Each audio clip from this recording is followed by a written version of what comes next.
We have been doing some initial community engagement based around Henry VIII's fantastic lost tapestry. The burning of the Heathen Books, thought was missing. It's come to light in Spain. It's a really amazing artefact, one of our nation's greatest treasures, made out of gold and silver at the highest level of tapestry making in the world.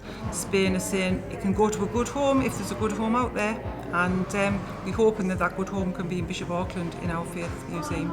This tapestry reflects what Henry VIII was thinking at the time during the biggest fracture in the history of England. He wanted to form a new Christianity. We've brought the idea of this tapestry to the community. We brought them the image of the tapestry. We taught them about tapestry, how important it was as an art form, but also how important the content of that image is and what it represents. How Henry VIII broke away from the Catholic Church, and from that, everything that they know about their community, their town, and our country was born out of that crucible fire when Henry did what he did. They've looked at the symbolism and the meaning behind the tapestry, and what's more, they've done activities where they've placed themselves in the role of the people of England, and we've invited them to create their own worldview, and they have acted it out. We are working across Bishop Auckland to make a Bishop Auckland quilt. We learn about King Henry VIII, and we're doing the tapestry, we're recreating it in smaller pieces as a class. We've been doing like history and art at the same time. I've been doing a lot of hand stitching, herringbone stitch mainly, and now I'm getting involved in putting the pieces together that have been prepared by a local community and school groups.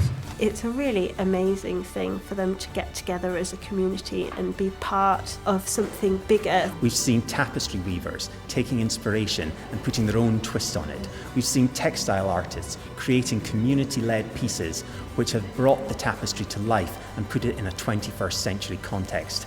And we have seen the producers of the spectacular live show that takes place in Bishop Auckland, Kinrin, put this tapestry at the very heart of their show. I've been commissioned to make a response, my own work, which is a response to the tapestry. The Tapestry Project is awakening people's desire to make things, and not just on an individual basis. I'm seeing people wanting to work as a team on creative projects, and that's really exciting. Sitting with other stitchers and working with young people, it's really been a good experience. Our artwork and historical artefacts can help us to unpick what's happening today, so that we've got young people that can discuss and evaluate these points in history from two perspectives. That's a really important skill.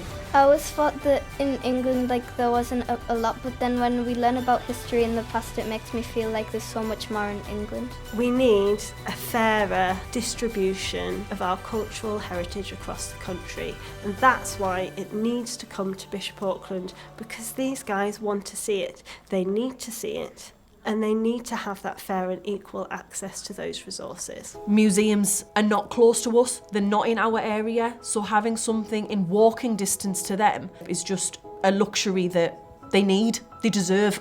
So if you see something in a picture, it's not as fascinating as actually being able to see it in real life, so I think it should come here. So it would be really good if it came here and everyone in Bishop Auckland could experience it and not travel far away. It can just be here and everyone can experience it their own way. It would be fun to look at in museums. If you wanted, you could take a picture of it and maybe draw it at home and recreate it and show your teachers. I have seen such a change in the way that people feel about their town, about their area, about the history, and it's really, really exciting to see how interested people are and how they want to find out more. We're so proud of being in our northern hemisphere, but we want other people to be proud and come up and see, and the more we can get to show people, the better for us. The local community has taken this project to heart. They've really taken it to heart. There's a real contemporary life to people's interest in it. It's like awakening people's imaginations about the nature of the area they live in. This has broadened my horizons of what Bishop Auckland stands for.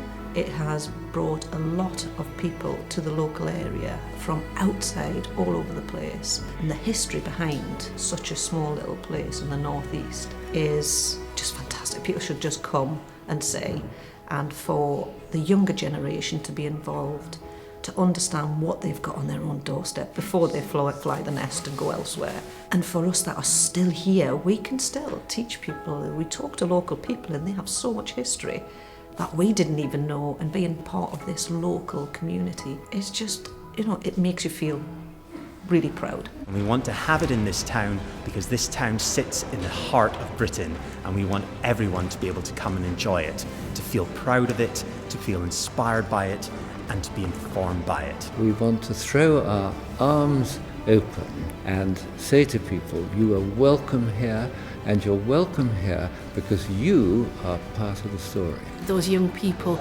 brought history to life in their community centre. They understand it now in their very bones. They've lived it, they've stitched it, they've seen it. And now they want to see it come to Bishop Auckland and be installed in the Faith Museum, where they can go, they can take their friends, their families, and they can tell them, this is a treasure, this is important, and I can tell you why.